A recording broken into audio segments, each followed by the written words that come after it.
किस अयोध्या ने भारतीय जनता पार्टी को सत्ता के शिखर तक पहुंचाया। भारतीय जनता पार्टी इस चुनाव में उसी सीट को हार गई। जब चुनाव परिणाम सामने आया तब किसी को यकीन नहीं हुआ कि प्राण प्रतिष्ठा के बाद बीजेपी अयोध्या सीट हार सकती है। आखिर इस हार के पीछे की असल वजह क्या है, यही जानने के लिए इस वक्त मैं अयोध्या में हूं, लता चौक पर हूं और इस वक्त मेरे साथ यहाँ के जाने माने संत स्वामी दिवाकराचार्य जी महाराज हैं। स्वामी जी, अयोध्या में बीजेपी हार गई। संत समाज यहाँ पर राम के नाम पर, राम मंदिर के मुद्दे के नाम पर जब हम लोगों की बातचीत होती थी तो बीजेपी के साथ कहीं ना कहीं खड़ा दिखाई देता था। इस हार की असल वजह क्या मानते हैं? देखिए, सर्वप्रथम तो लोक आस्था के इस महापर्व में पूरे देशवासियों ने अपनी सहभागीदारिता निभाई।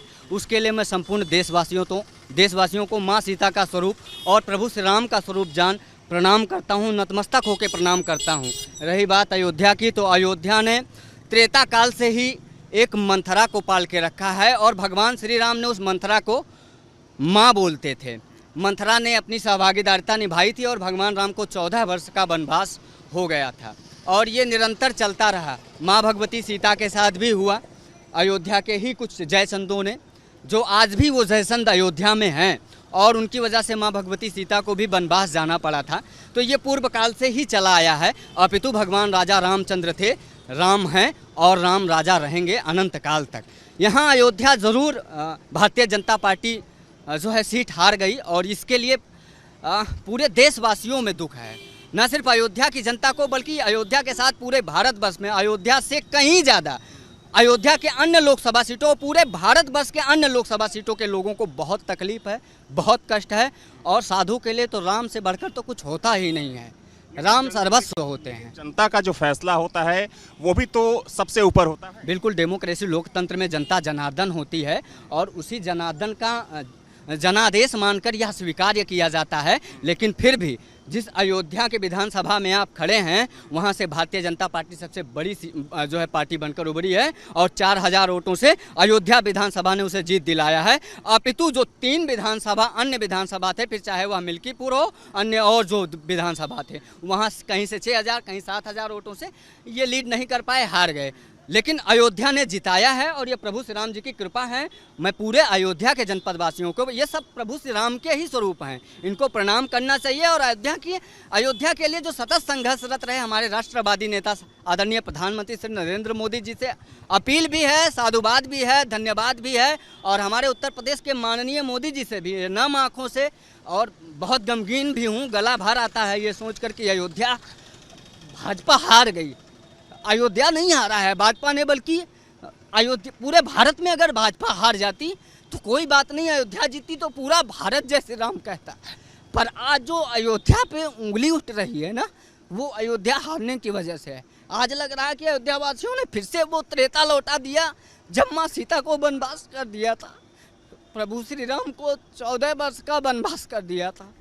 पर ठीक है, ये जनादेश है, लोकतंत्र है, इसमें सबका सम्मान होना चाहिए। और मोदी जी तो राष्ट्रवादी नेता हैं, एक साधु, एक संत, जो एक भारतीय परंपरा को समझता है, राष्ट्रीयता को समझता है, उन स्वतंत्रता के सेनानियों की स्वाधीनता को समझता है, जिसने इस भारत में वातावरण स्वतंत्रता का फैलाया था। वरना गुलामी की मानसिकता में तो आज भी भारत उसी गुलामी की मानसिकता में जी रहा है। आज भी जो राम को हराने का काम करते हैं, राष्ट्रवाद को हराने का काम करते हैं, जुमलेबाजी की बात करते हैं, झूठे वादे फैलाते हैं, जो कहते हैं खटाखट पैसे आएंगे, जो कहते हैं राम मंदिर का वो जो निर्णायक फैसला सुप्रीम कोर्ट के माननीय सुप्रीम जजमेंटों ने सुप्रीम फैसला सुनाया उसको बदल देंगे। मैं चैलेंज करके कहता हूँ आज उन तमाम नेताओं को जो 99 का आंकड़ा नहीं क्रॉस कर पाए और मोदी जी पे तीखी प्रक्रिया करते हैं कि अब आप जो है प्रधानमंत्री का पद त्याग दीजिए, जिनका 292 सीट आया और जो 99 भी नहीं क्रॉस कर पाए, जिनके पास बहुमत कहीं दूर दूर तक नहीं दिखती है,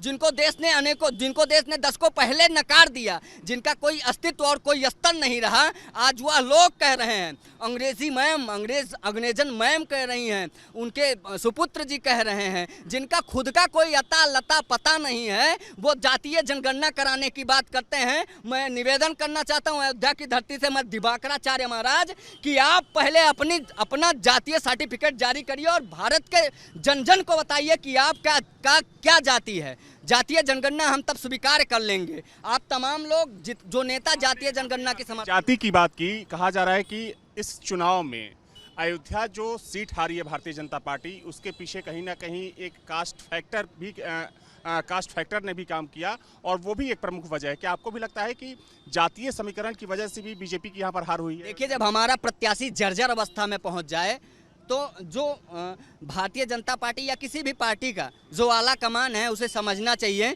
कि किस प्रकार से टिकट वितरण किया जाना चाहिए। कुछ तो टिकट वितरण करने में हमको लगता है कि 10 से 15 सीटें जो भारतीय जनता पार्टी यहाँ उत्तर प्रदेश में गंवा दी, उसका सबसे बड़ा फैक्टर अगर कहीं रहा तो टिकट वितरण करने में बहुत बड़ी भूल हुई। और ये जो जनादेश मोदी जी को आज भी भारतीय जनता पार्टी जो 2 सीटों से स्टार्ट की थी, वो आज भी दुनिया की सबसे बड़ी पार्टी अगर है तो वो प्रभु श्री राम जी की ही अनंत अनंत कृपा है और भारतीय जनता पार्टी फिर दुनिया की सबसे बड़ी पार्टी रहेगी। लेकिन जो लोग टिकट में निर्णय लिए हैं उन लोगों ने कहीं ना कहीं गलती की है और उसको स्वीकार किया जाना चाहिए। सवाल ये भी है महाराज जी आपसे कि अयोध्या की बात करें तो पिछले 7-8 सालों में देखा जाए तो तकरीबन 30,000 करोड़ रुपए की योजनाएं यहाँ पर शुरू की गई।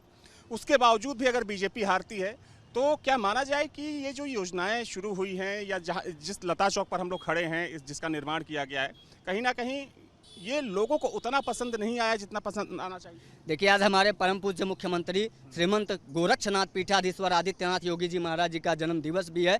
मैं करबद्ध प्रार्थना करता हूं अपने नेताओं से, आदरणीय मुख्यमंत्री जी से और प्रधानमंत्री जी से, जो अयोध्या के समग्र विकास के लिए अयोध्या को दुनिया की सबसे श्रेष्ठ नगरी के रूप में विकसित किया जा रहा है। यह विकास का रथ रुकना नहीं चाहिए। इसके सर्वांगीण विकास में ऐसे ही कार्य होना चाहिए, क्योंकि राम भक्त और राष्ट्र भक्त चुनौतियों से कभी डरा नहीं करते हैं। इसी अयोध्या ने एक बहुत बड़ा जनाधार दिया है भारतीय जनता पार्टी को। आज अगर वो आज भी सबसे बड़ी पार्टी है तो उस अयोध्या की कृपा है और अयोध्या ने नहीं नकारा। मैं बता रहा हूं आपको, अयोध्या ने भारतीय जनता पार्टी को अयोध्या विधानसभा से जिता कर भेजा है। अपितु कुछ मान सिंह ने जो महाराणा प्रताप के हल्दी घाटी युद्ध में महाराणा प्रताप के विरुद्ध ही महाराणा प्रताप के मान को घटाने का कार्य कर रहे थे। ये मानसिकता आज भी फलित फूलित पल्लवित हो रही है और निरंतर चल रही है। ये कभी रुकने वाली नहीं है और इन्हीं से तो हमारी लड़ाइयां हैं और ये निरंतर चलती रहेंगी।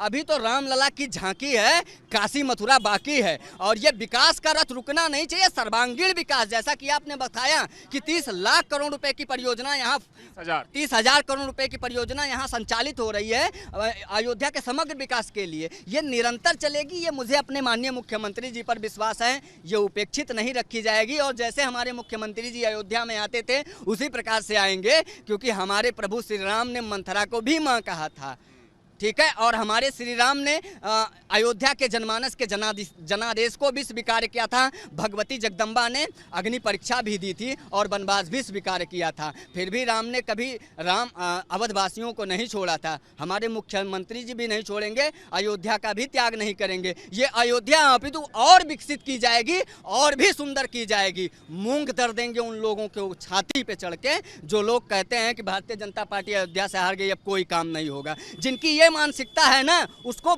आज भारत ने रौंद दिया है भारतीय जनता पार्टी को फिर से बड़ी पार्टी के रूप में, जो है राष्ट्रवाद को चुनने के लिए, विकासवाद को चुनने के लिए, परिवारवाद को नकारने के लिए। ये जो जुमलेबाद की बात करते थे, ये जो जन जन में एक जुमला फैला रहे थे कि संविधान खतरे में है, जिन्होंने 1975 से 77 के बीच में इमरजेंसी लाके हजारों लाखों की संख्या में राष्ट्रभक्तों को जेल में ठूस दिया, अनेकों बार जिन्होंने संविधान को खतरे में डाला। आज जो लोग जुमला फैला के लोगों के अंदर कि आज जो है संविधान खतरे में, ऐसे संविधान कांड लेके स्वयं को बचाने की चाह, अपने आस और अस्तित्व को बचाने की चाह में इतने ओछे और निचले स्तर की राजनीति पे उतर आए कि जनता से यहां तक कहने में नहीं चूके कि इस बार संविधान ही बदल दिया जाएगा। ये जुमला भारत ने नकार दिया है, राष्ट्रवाद को चुना है और इसीलिए भारतीय जनता पार्टी आदरणीय प्रधानमंत्री जी के नेतृत्व में पुनः जो है भाजपा सरकार बना रही है। प्रधानमंत्री जी हमारे फिर से प्रधानमंत्री बन रहे हैं और मैं पूरी तरीके से आश्वस्त हूं और पूरी तरीके से विश्वास में भी हूं कि जब प्रधानमंत्री नरेंद्र मोदी जी पुनः तीसरे टर्म में प्रधानमंत्री बनेंगे तो वो उसी प्रकार से रामलला के पास आकर नतमस्तक होंगे जैसे वो पहले आते थे। बाकी हमें आज खेद है इसके लिए। मैं पूरी अयोध्या की तरफ से, पूरी आम अयोध्या जनमानस की तरफ से जिन्होंने राष्ट्रवाद को चुना है, हाथ जोड़ के उन सारी अयोध्याओं की तरफ से खेद भी प्रकट करता हूं, माफ़ी भी मांगता हूं। अयोध्या विकास के लिए ललायित है और अयोध्या मथुरा के लिए भी प्रस्थान करेगी, काशी के लिए भी प्रस्थान करेगी और जो राष्ट्रवाद के लिए चुनौती बने हैं उनका भी अब सर्वनाश तय होगा अयोध्या से।